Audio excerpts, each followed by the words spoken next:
오늘은 6장을 하는데 6장 들어가기에 앞서 그동안 5장까지 했던 내용을 조금 정리하고 그리고 6장으로 들어가겠습니다. 이 전체적인 내용을 한번 보겠습니다. 이 요한계시록의 주제는 주님이 반드시 오셔가지고 뭘 하느냐, 이 땅 가운데 있는 사탄을 멸하고 그리고 하나님의 나라와 백성을 구원하신다라는 거예요. 구원하신다라는 거는 어떤 거예요? 복귀하신다라는 의미와 비슷한 거죠. 그래서 복귀는 어떻게 해야 되는 거예요? 복귀의 원리에 따라서 해야 되는 겁니다. 그래서 이 요한계시록의 전체는 어떠한 관점으로 보느냐 하면은 하나님이 당신의 나라와 백성을 찾기 위한, 복귀하기 위한 그런 관점에서 보셔야 하는데, 그 복귀하는 것은 반드시 원리에 따라서, 재창조니까 원리에 따라서 하셔야 된다라는 겁니다. 그래서 이 요한계시록은 복귀 원리로 봐야지만이 이 요한계시록 전체의 흐름을 잘 이해할 수 있는 겁니다. 자, 근데 요한계시록은 계시록 1장 19절에 이 시제를 어떠하게 봐야 되느냐, 이 시제를 요한계시록은 네가 본 것 1장 19절에 말씀을 하고 있습니다. 이거는 과거죠. 지금 있는 일이라는 거는 그때 당시에 7교회가 있는, 물론 7교회보다 한 12~13개의 교회가 있었습니다. 그 교회의 상황과 그리고 지금 있는 교회의 상황을 말씀하시고, 그러고 난 다음에 또 뭐라고 했어요? 장차 될 일 해가지고 미래에 대한 내용도 말씀을 하고 있습니다. 요한계시록 1장 19절에. 그렇기 때문에 요한계시록은 시제가 과거, 현재, 미래 이렇게 되어져 있습니다. 정말 4장에 시작할 때는 어떻게 나오느냐 하면, 시작이 장차 이후에 4장 1절을 보면 4장 1절 이후에 장차 될 일, 마땅히 반드시 이루어질 일을 보여주리라 하고 이 4장에는 그렇게 시작을 합니다. 그렇기 때문에 4장부터는 어떻게 미래 시제로서 장차 될 일, 모든 구원이, 복귀가, 하나님의 나라가 다 회복되는 일을 보여준다는 거예요. 그러면 하나님의 나라를 회복을 누가 시킵니까? 그거는 하나님이 메시아를 통해서 하기 때문에 이 4장부터는 미래 시제로서 마지막 날, 끝날에 재림 주님이 오셔서 하셔야 될 내용이 적혀져 있는 겁니다. 그래서 우리가 그러한 관점으로 4장부터는 미래 시제, 재림 시대로 봐야지 우리가 합당한 겁니다. 그러면은 이 4장에는 주제가 뭐냐 하면은 하나님이 반드시 하나님의 나라와 백성을 다 찾으시겠다는 거예요. 그런 장차 될 일, 마땅히 될 일을 보여주면서 하나님에 대해서 가장 구체적으로 설명되어져 있는 곳이 4장입니다. 근데 그런 하나님께서 구원을 하고 복귀를 하는데 누굴 통해서 하는 거죠? 반드시 그거는 뭐예요? 메시아를 통해서 하는 겁니다. 하나님이 직접 하시는 게 아니에요. 그래서 예수님도 그랬죠. 모든 심판과 구원은 하나님의 아들인 나에게 맡겼다, 이렇게 말씀을 하시잖아요. 왜냐하면은 하나님이 직접 할 수 없는 이유가, 하나님은 직접 주관하고 상대할 수 있는 인간은 온전한 인간, 하나님과 일체된 인간만이 상대할 수 있습니다. 그래서 하나님의 일체된, 하나님과 하나님의 온전한 인간, 그걸 메시아죠. 그 메시아를 통해서 하나님은 섭리하는 거고, 타락한 인간은 하나님이 직접 상대하기가 어려운 겁니다. 그리고 타락한 인간도 하나님 앞에 직접 나아갈 수가 없으니까 반드시 누굴 통해서 나아가는 거예요? 메시아를 통해서 나아가는 겁니다. 그래서 메시아가 엄청 중요한 겁니다. 그래서 모든 것은 메시아가 하나님을 대신해서 구원 섭리를 진행을 하는 겁니다. 그래서 5장에는 하나님의 구원 섭리, 그 내용을 누가 한다는 거예요? 어린 양이 와서 한다라고 5장에는 적혀져 있습니다. 근데 그 어린 양이 어떻게 하느냐? 하나님의 오른손에 들고 있는 두루마리가 있습니다. 그 두루마리가 어떻게 되어져 있느냐? 일곱인으로 봉해져 있다라고 말씀을 하고 있습니다. 그 일곱인으로 봉해져 있는 것을 계시록 5장 5절에 그 일곱인을 떼시면서 하나님의 구원 섭리, 복귀 섭리를 진행하시는 내용으로 이 5장에는 적혀져 있습니다. 하나님의 오른손에 두루마리가 있는데 이 두루마리가 어떻게 됐다는 거예요? 일곱인으로 이렇게 봉해져 있다라는 거예요. 그래서 이 어린 양이 일곱인을 떼시면서 하나님의 구원 섭리를 진행하신다라고 말씀을 하고 있습니다. 인을 떼신다라는 것이 있고 계시록에는 인을 치신다라고 하는 내용이 있습니다. 같은 인이라도 떼신다라고 할 때하고 치신다고 할 때하고 의미가 전혀 다릅니다. 인을 떼신다고 할 때는 하나님의 뜻과 계획, 하나님의 구원 섭리를 진행하신다라는 의미로 쓰여져 있는 것이고, 인을 치신다라는 건 뭐예요? 사탄 편에 있는 사람을 하늘편으로 옮길 때 말씀의 인을 쳐서 하늘편으로 옮긴다라는 거예요. 그러니까 인을 떼신다고 치신다고는 전혀 의미가 다릅니다. 그래서 여기서 일곱인을 떼신다라고 진행하신다는 말씀은 하나님의 뜻과 계획을 7단계의 과정을 통해서 구원 섭리를 진행한다라고 말씀하고 있는 겁니다. 7이라는 것은 전부, 온전한 의미도 있어요.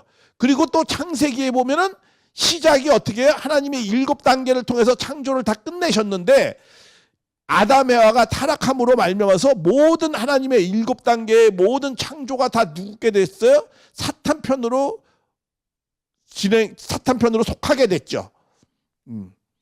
왜냐하면 하나님의 창조의 모든 목적은 인간을 위해서 창조했는데 그 인간이 사탄 편이 되어졌으니까 하나님의 모든 7단계의 그 수고와 고난을 통해서 모든 창조한 것은 다 누구게 된 거예요? 사탄 편이 된 거죠. 그러니까 그것을 다시 하늘편에서 찾아오려면 메시아가 다시 7단계의 과정을 통해서 하나님의 나라와 백성을 다시 찾아 세운다라는 거예요. 그래서 7인을 떼시면서 하나님의 나라와 백성을 찾아온다. 이런 내용으로 이 5장 5절에 그렇게 되어져 있습니다. 이 5장 4절에는 이 7인을 떼는데 이걸 띄어야 하나님의 나라와 백성이 찾아 세워지는데 이것을 하늘 위에나 땅 아래나 어느 누구도 이것을 뗄 자가 없어서 사도 요한이 울었을 때 하나님이 5장 5절에 어린 양이 와서 이것을 떼신다라고 말씀을 하고 있습니다. 그래서 다시 오시는 어린 양 재림주님은 7인을 떼시면서 하나님의 나라와 백성을 찾아 세운다라는 내용으로 되어져 있습니다. 그래서 근데 이 7인에 대한 내용이 전체적으로 보면은 이 6장부터 이제 쓰여져 있는데 6장서부터 18장까지가 7인을 떼는 내용입니다. 그러니까 하나님의 나라와 백성을 찾아 세운다라는 것은 7인을 떼면서 어떻게 하신다는 의미와 같으냐면 사탄을 멸하는 거죠. 그러니까 7인을 떼시면서 사탄 편에 있는 인간을 하늘 편으로 복귀하는 그런 내용으로 되어져 있기 때문에 결국은 뭐예요? 그거는 사탄을 멸한다라는 의미가 되는 거죠. 그러니까 7인을 떼면서 사탄 주관권에 있는 모든 인간들을 하늘 편으로 찾아 세우면은 사탄은 자동적으로 멸해지는 거죠. 왜 사탄이 됐죠? 원래는 사탄은 천사장이었잖아요. 근데 사탄이 된 것은 왜 사탄이 됐냐면 인간이 사탄의 말에 꾀임에 넘어감으로 말미암아서 사탄과 인간이 같이 범죄를 저질러서 천사장은 사탄이 되고 인간도 타락한 인간이 되어졌죠. 그러니까 이 인간이 하늘편으로 다 돌아오면 사탄도 뭐가 되는 거예요? 자기가 범죄할 상대자가 없기 때문에 사탄도 회개를 해서 하늘편으로 돌아오는 겁니다. 그것이 사탄을 멸하는 방식입니다. 그런 거죠. 하나님이 죄악을 멸하는 방식은 죄인을 죽이는 것이 아니고 죄가 있는 자를 없애는 것이 아니고 죄 있는 자를 회개시켜서 하늘편으로 돌아오게 하는 것이 죄를 없애는 방식입니다. 그래서 사탄을 멸한다는 건 하나님의 나라와 백성들, 특히 하나님의 백성들이 하늘편으로 다 돌아오면 사탄은 멸해지는 것이고, 그 이후에 19장부터는 하나님의 나라와 백성을 다시 찾아 세우는 내용이 나오는 겁니다. 그렇기 때문에 6장부터 18장까지는 전부 다 일곱인을 떼시면서 이 사탄을 멸하는 과정의 내용이 적혀져 있는 겁니다. 그러니까 요한계시록 전체 중에서 이 일곱인을 떼신다라는 이 내용을 구체적으로 알지 못하면은 이 요한계시록은 절대 이해할 수 없게 되어져 있습니다. 근데 이 일곱인을 누구만이 떼신다는 거예요? 어린 양만이 떼신다고 하기 때문에 어린 양과 함께한 자만이 요한계시록을 이해할 수 있는 겁니다.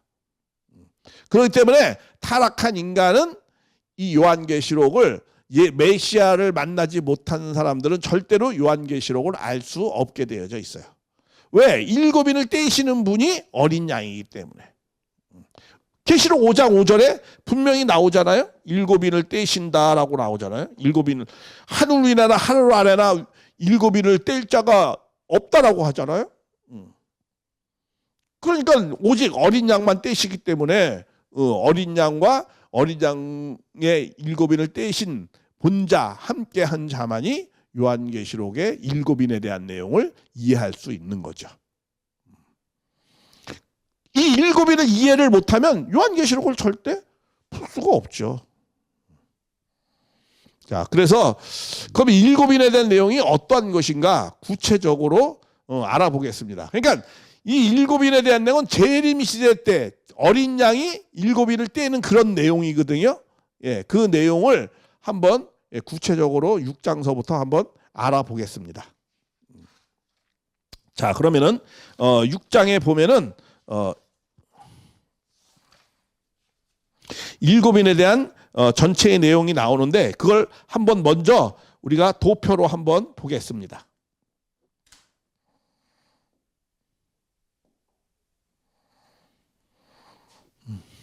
일곱 임봉되어져 있는 일곱인으로 세워져 있는 내용은 6장 1절부터 8장 24절까지가 전체가 일곱인에 대한 내용인데 이 임봉됐다라는 것은 무엇을 감추어서 비밀화 시켰다라는 뜻이 아닙니다.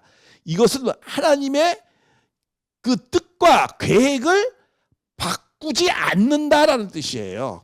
그러니까 하나님의 뜻과 계획을 바꾸지 않는 내용을 그런 내용을 마지막 때 재림주가 와서 7단계의 과정을 통해서 그 뜻과 계획을 실현한다 이런 뜻입니다. 다시. 그러니까 그 뜻과 계획이라는 게 뭐예요? 하나님의 창조하신 목적을 반드시 그것을 그 계획했던 걸 일곱인을 떼시면서 이루어내시니까 너희들은 끝날 때까지 믿음을 잘 지켜서 하나님의 말씀에 순종하면서 살라 이런 뜻이에요. 그래가지고 이 하나님의 뜻과 계획을 7단계의 과정을 통해서 성취하신다 이런 거예요.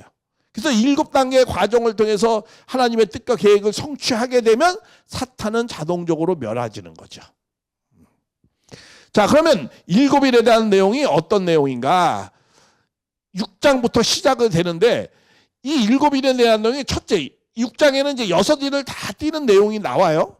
나오는데 7째 인을 띄어야 되는데 바로 띄지 않아요. 자, 일곱인을 뗄 때는 어떤 현상이 일어나느냐면 엄청난 환난과 재앙이 일어납니다. 그런데 이 환난과 재앙이 빨리 끝날수록 좋을 거 아니에요? 인간 세상에 많은 환난과 재앙이 일어나요. 그게 빨리 끝나면 좋은데 요한계시록은 어떻게 되었냐면 6장에서 6인까지 띄는 내용이 나오다가 전체를 보여주면서 7단계의 마지막에는 떼어지지 않고 그 다음에는 어떤 내용이 나오냐면 7 나팔 재앙이 나옵니다.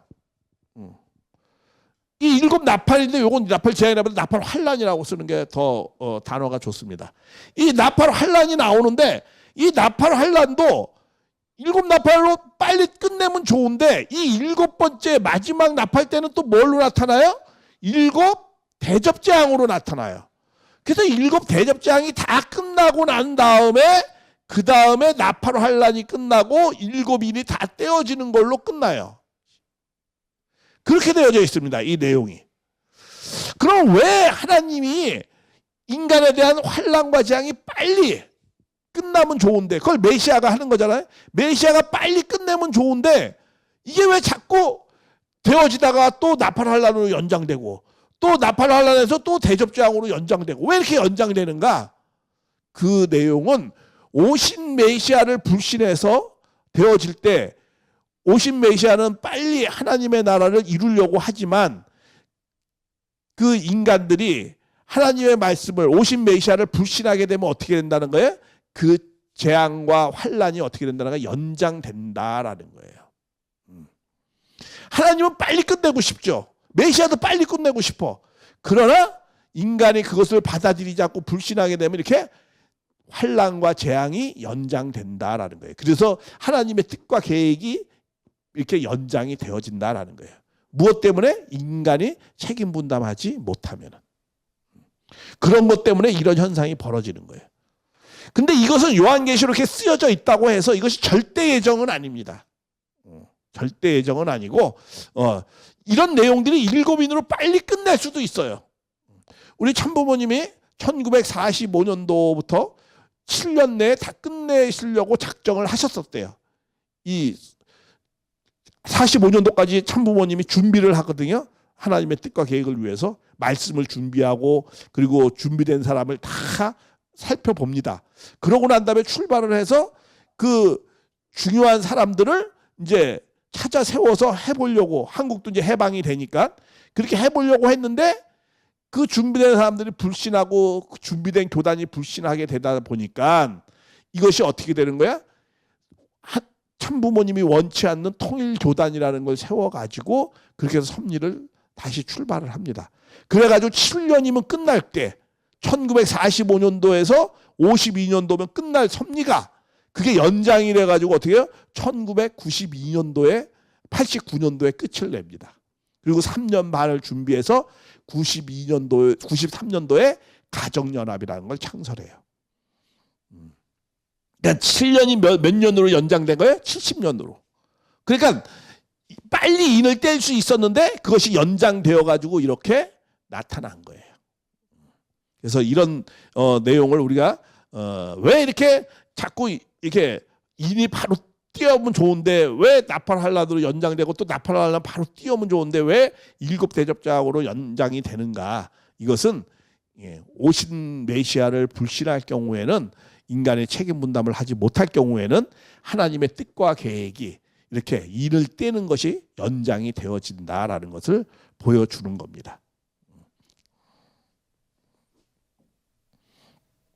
그래서 이 일곱인을 떼는 내용이 나오는데, 이걸 도표로 좀 더 보면은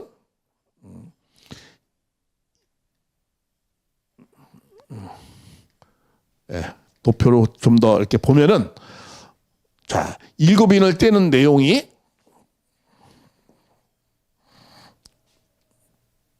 여기 일곱인을 떼는 내용이 전체의 내용이 나옵니다. 전체의 내용이 나오고, 이런 가운데에서 하나님은 이 하나님의 뜻과 계획을 이룰 사람을 14만 4천. 예. 하늘편에 쓴 사람들은 14만 4천이에요. 하늘편에 쓴 사람들. 사탄편에 쓴 사람들은, 이거는 사탄편은 666으로 표현되어져 있어요. 하늘편은 14만 4천으로 표현되어 있어요. 왜 사탄편은 666이고 하늘편은 14만 4천인가? 이것은 나중에 이 내용이 나올 때 자세하게 설명을 하겠습니다. 자, 그래서 이제 하늘편 14만 4천을 세운 다음에 드디어 이제 나팔환란이 벌어집니다. 선이 세워지니까, 선의 중심이 세워지니까 이제 환란이 벌어지는 거죠. 왜? 선과 악이 이게 교차가 되어지니까 선편과 악편이 어떻게 되는 거예요? 이제는 투쟁이 벌어지는 거죠. 그래서 이 나팔이라는 것도 뭐예요? 어떤 전쟁을 할 때, 하나님의 섭리를 진행을 할 때 나팔을 분다 이렇게 말씀하거든요. 그래서 이제 선의 편이 세워졌고, 그러면 선의 편이 세워진 걸, 선편이 세워진 것에 대해서 선편, 다시 말하면 하늘편을 사탄은 어떻게 하려고 했어요? 그 사탄편이 먼저 공격을 하겠죠. 그래서 이 나팔환란은 어떤 내용이냐면은 한울편을 사탄편이 핍박을 하는 거예요. 그래가지고 이 핍박하는 가운데에서 이 믿음이 약한 사람들은 3분의 1이 떨어져요. 그런 내용이 나옵니다.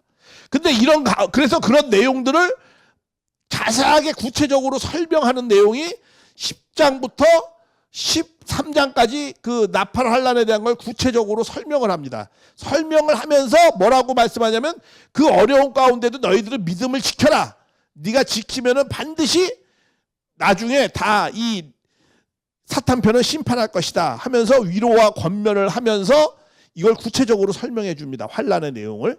그러고 난 다음에 14장에는 뭐가 나오냐면은 이 14만 4천이 또 나옵니다. 이게 한울편이라고 했죠. 여기서 14만 4천은 여기서는 이 7장에 나오는 14만 4천은 하나님 앞에 부르심을 받은 자들이에요. 그리고 그 부르심을 받은 자 가운데 사탄편에서 많은 것에 또 핍박을 받으면 그 부르심을 받은 자 중에서도 많이 또 떨어질 거 아니에요? 그러면서도 끝까지 남는 자, 믿음을 말씀을 지켜서 끝까지 순종하는 자, 이게 14만 4천이 나오는 거예요. 14장에 시온산에선 승리한 사람의 14만 4천이 이걸 갖다 이거 뭐예요? 택함을 받은 자의 한울편에서 택함을 받은 자의 숫자입니다. 여기 7장에 나오는 거는 부르심을 받은 자의 14만 4천이에요. 한울편에 14장은 택함을 받은 자의 14만 4천이에요. 이 14만 4천이 준비되어지니까 15장에는 이제는 한울문이 열립니다. 여기서 그래서 뭐 하려고 그래? 성전이 열려서 한울편이 사탄편을 심판하려고 하는 내용이 15장에 나옵니다. 그리고 16장에는 이 대접장이라는 건 뭐야? 한울편이 사탄편을 심판하는 거예요. 심판. 그래서 심판을 해서 뭐예요? 전멸을 시키는 겁니다. 왜? 악은 완전히 전멸돼야 되잖아요. 그래서 대접장은 그 심판하는 내용이 나옵니다. 한울편이 사탄편을. 왜 대접이라고 하느냐? 이 대접은 옛날에 하늘 앞에 정성을 드릴 때, 그때 당시에 하늘 앞에 정성을 드릴 때 이렇게 대접을 이렇게 놓고 기름을 넣어서 여기에 심지를 이렇게 해가지고 여기다 불을 붙여서 이렇게 밝게 환하게 했어요. 이 기도라 정성을 드릴 때. 우리는 지금 뭐 이 초를 놓고 이렇게 하기도 하잖아요. 양초를 놓고. 근데 그때는 이렇게 대접에다 기름을 넣어서 이렇게 했습니다. 그러니까 이건 성도들의 정성이에요. 대접은. 성도들의 정성이 담긴 것을 갖고 한울편이 사탄편을 심판하는 것이고 17장, 18장은 그 심판하는 내용이 구체적으로 설명되어져 있는 겁니다. 그거 이제 중간 계시죠. 예, 그러고 난 다음에 그래서 여기는 이제 바벨론이 나오죠. 사탄편이 사탄 국가가 심판하는 거. 그러고 난 다음에 19장부터는 전혀 다른 수. 재창조 섭리 시대가 나오면서 새 창조를 하는 거죠. 새롭게. 예. 그런 내용이 하나님의 나라 19장 20장은 하나님의 나라를 찾는 것이고 21장 22장에는 하나님의 백성을 찾는 거예요. 사탄편을 다 정리하고. 예. 그래서 이렇게 요한계시록은 전체 흐름이 이런 상황 속에서 이 6장부터 18장까지는 일곱인을 떼는 내용이고 일곱인을 떼는 과정 가운데에서 나팔 환란과 대접 재앙이 나옵니다. 그래서 나팔 환란은 한울편이 먼저 핍박을 받고 핍박 가운데에서도 항상 사탄이 먼저 공격하잖아요. 때리잖아요. 그런 가운데 믿음을 지키는 자들이 대접 재앙을 한울편에서 사탄편을 내리는 거예요. 그래서 사탄을 멸하는 겁니다. 이러한 구도로 되어져 있어요. 그래서 이 일곱일에 대한 내용의 전체 내용을 그럼 한번 이 시간에는 자세히 보겠습니다.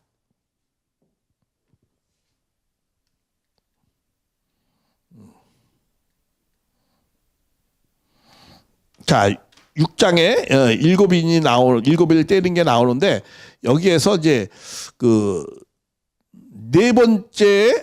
넷째 인이 나오고 다섯 번째 인은 이제 순교자의 희생이 나옵니다. 그래서 일단 이 말탄 자가 4말이 나오는데 이걸 먼저 좀 간단하게 설명을 드리겠습니다. 그리고 항상 먼저 개요를 좀 알고 그 다음에 이제 구체적으로 들어가면 좋겠죠. 자, 이 첫 번째 인을 띌 때는 흰말이 나와요. 흰말과 흰말을 탄 자가 나옵니다. 첫 번째 말은 흰말, 두 번째 말은 붉은 말, 그 다음에 세 번째는 검은 말, 그 다음에 청황색 말, 이런 내용이 나옵니다. 그래서 이 말탄자가 말탄자의 그 활동도 나오고 그런 내용이 나오는데 그러니까 이거는 뭐냐면 제레미 시대에 이런 말탄자들이 네 말이 나온다라는 거예요. 그래서 그 이 네 말을 갖다가 어떻게 해야 되는 거예요? 이런 네 말을 다 어떻게 되냐면 이걸 정리를 해야 되는 거예요. 어떻게? 하나 인을 떼면서 인을 떼시면서 흰말 탄자를 정리하고 붉은 말 탄자를 정리하고 검은 말 탄자를 정리하고 그 다음에 청황색 말을 탄자를 정리하는 거예요. 뭘로 정리하는 거예요? 인을 떼시면서 정리하신다라는 거예요. 그 인을 떼신다는 거는 뭐라고 했어요? 하나님의 말씀으로 뜻과 계획을 이루어 나가는 거예요. 타락이 뭐예요? 사탄 말을 듣고 인간이 사탄 주관권에 되어졌잖아요. 그러니까 다시 하나님 편으로 바꾸려면 어떻게 돼요? 하나님의 말씀을 전해가지고 그렇잖아요. 그러면서 하나님의 뜻과 계획을 이루어 나가는 거거든요. 그래서 이 말탄자들을 하나하나 정리해 나가는 겁니다. 그래서 이러한 내용을 좀 더 구체적으로 그러면은 1절부터 쭉 6장 1절부터 진행해 나가겠습니다. 그래서 6장부터는 이 하나님의 섭리가 이 재림주가 와서 일곱인을 떼시면서 하나님의 뜻과 계획을 이루어 나가는 거거든요. 그래서 이 일곱인에 대한 내용이 거의 6장부터 18장까지의 말씀이에요. 그러니까 이 요한계시록의 대부분이 일곱인을 떼는 내용입니다. 그러니까 이 내용을 구체적으로 모르면은 이 요한계시록을 알 수가 없는 거예요. 근데 이건 어린 양만이 떼신다고 그랬어요. 그러니까 뗀 자만이 아는 거죠. 그렇기 때문에 이 요한계시록은 지금으로부터 500년 전에 칼빈이 다른 주석은 다 달았는데 요한계시록만은 주석을 달지 못했어요. 1장, 2장 넘어가다 포기했어요. 왜냐하면 이 내용을 도저히 이게 퍼즐이 맞출 수가 없다는 거야. 이 흐름을 맞출 수가 없다는 거야. 그러니까 칼빈은 정말 어떻게 보면 최고의 천재 중에 한 분인데 그분도 그것을 이 요한계시록만은 주석을 달지 못했어요.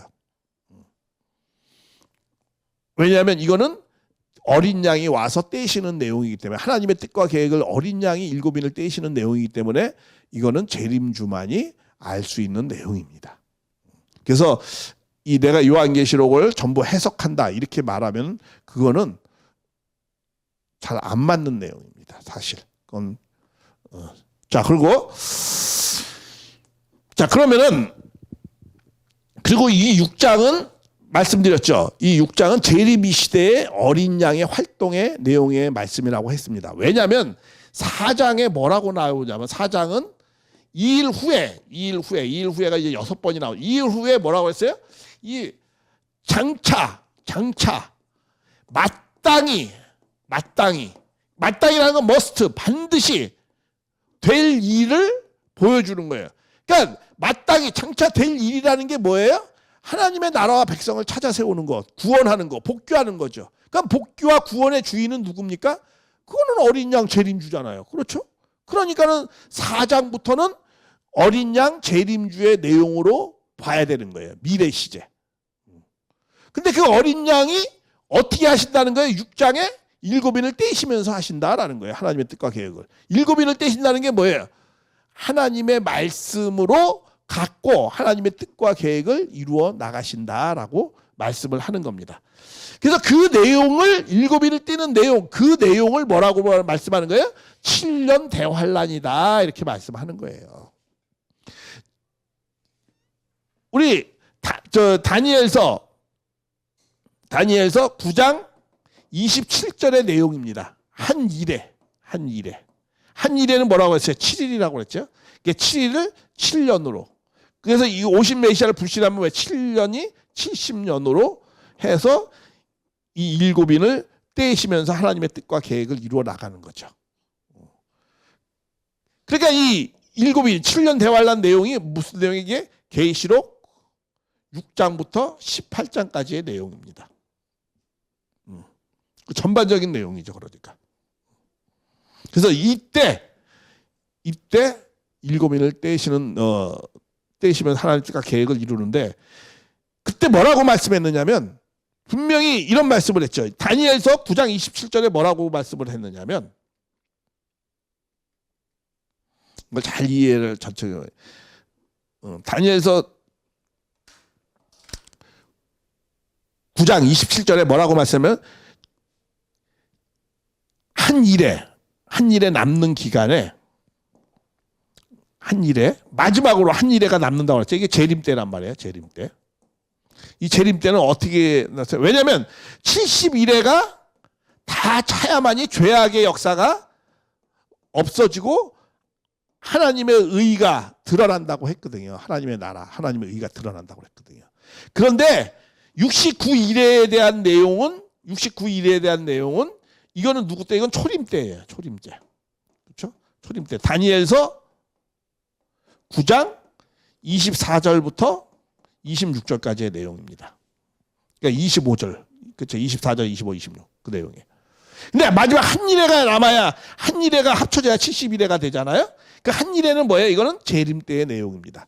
근데 재림 때의 내용에 이 한 일회 때 어떤 일이 벌어진다는 거예요? 절반은 이 한 일회의 절반은 제사와 예물을 드리지 못한다는 거예요. 제사와 예물을 누가 드리죠? 하늘편이 드리잖아요. 하늘편이. 그렇죠? 하늘편이 제사와 예물을 드리죠. 근데 이 제사와 예물을 드리지 못하게 하는 이 자들을 마지막 남은 절반이죠. 남은 일에 남은 절반 때 어떻게 한다는 거예요? 이 흉폭한 자, 이 사탄 편에 있는 자, 제사와 예물을 드리지 못하게 하는 이 사탄 편에 있는 자를 어떻게 해요? 홍수 밀려가듯이 싹 없애버린다라는 거예요. 그렇게 해서 한 일회 때 그런 일이 벌어진다는 거야. 그렇게 끝나고 난 다음에 70일회가 다 끝나서 죄악이 없어져서 하나님의 의가 드러나기 시작한다라는 거예요. 요 내용이 절반에 대한 요 내용은 아까 나팔환란이라고 했잖아요. 나팔환란이라는 게 뭐였어요? 하늘편을 누가? 사탄 편이 핍박을 한단 말이에요. 제사와 예물을 못 드리게 한단 말이에요. 핍박한단 말이에요. 그런 가운데도 믿음을 지킨 자들이 어떻게 한다는 거예요? 대접장. 이거는 뭐라고 했어요? 하늘편이 사탄 편을 싹 심판을 한단 말이에요. 없애버린단 말이에요. 그러면은 이제 19장부터 하나님의 나라와 의가 드러난단 말이에요. 이 17장, 18장은 뭐예요? 이 대접장을 받은 사탄 편에 있는 나라, 바벨론이 없어지는 것이 나오는 내용입니다. 구체적으로 설명하는 거거든요. 예. 이런 흐름으로 되어 있어요. 그러니까 이건 성령이 감동으로 한 분이 이걸 하셨기 때문에 이게 전체적인 짝이 다 이렇게 흐름이 맞춰져 있어요. 그래서 다니엘서와 구약의 요한계시록 같은 것이 구약의 묵시록을 대표하는 것이 다니엘서입니다. 다니엘서에 이런 내용이 나오고 있거든요. 9장 24절부터 27절까지 초림과 재림 때 이루어질 내용이 나와 있거든요. 특히 재림 때 마지막 한 일에 다니엘서 9장 27절에 뭐라고 했어요? 절반, 한 일에 남은 가운데 절반. 이게 전 3년 반이죠. 그러니까 전 3년 반, 그리고 나머지 후 3년 반에는 이렇게 나눠져 있어요. 그래서 그 나눠져 있는 내용의 구체적인 내용이 나팔환란과 대접재앙으로 이렇게 나눠져 있는 거예요. 이 일곱인을 때릴 때 이런 두 개의 큰 내용이 나타난다라는 거예요. 그래서 그것이 다 끝나면 이제 하나님의 의가 드러나는 거죠. 이런 흐름 가운데 있다라는 것을 잘 생각하면서 들으셔야 돼요.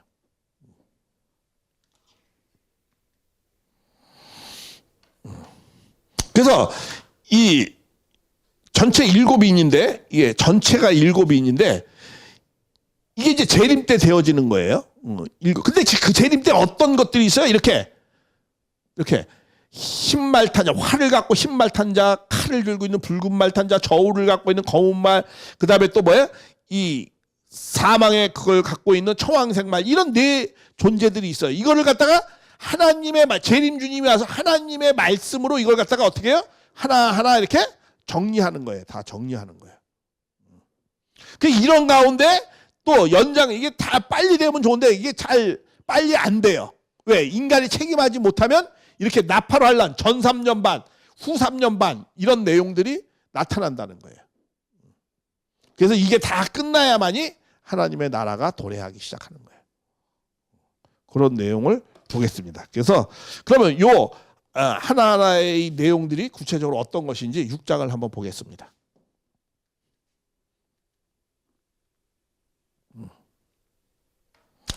여기에 그 네 말이 아까 이 6장에는 네 말이 나오거든요. 그리고 5번째 인을 띌 때 이제 순교자의 내용이 나오는데 이 네 말은 뭐냐면은 이 바람과 같은 거예요. 바람. 스가랴에 나오거든요. 바람이 나오죠. 바람이라는 거는 뭐냐면 우리가 그런 거 있잖아요. 무슨 치맛바람, 무슨 유행 같은 거 있잖아요. 이 시대 정신. 이 바람이라는 건 쉽게 가면 시대 정신이에요. 시대 정신. 지금 이 시대에 무슨 정신이 있어요? 포스트 모더니즘의 정신이 있고 무신론적인 정신이 있고 뭐 여러 가지가 있잖아요. 그쵸? 뭐 기독교의 바람도 있을 거고 회교의 바람도 있을 거고. 근데 이 재림의 때는 이 네 가지의 바람이 있다는 거예요. 뭐 인본주의 조금 나중에 말씀드리겠지만 거짓 선지자의 바람, 인본주의의 바람, 무슨 뭐 공산주의 바람, 또 뭐야? 회교들, 또 뭐 잡다한 사상들의 바람. 이런 것들이 있다. 이런 것들이 어떻게 한다는 거예요? 하나님의 말씀으로 다 정리를 해 나간다는 거예요. 몇 년 가운데 70년 동안. 7년 동안에 하면 좋았지만 그걸 불신하면은 70년의 대환란을 통해서 정리해 나간다라는 거예요. 그 내용이 예언되어져 있는 내용입니다.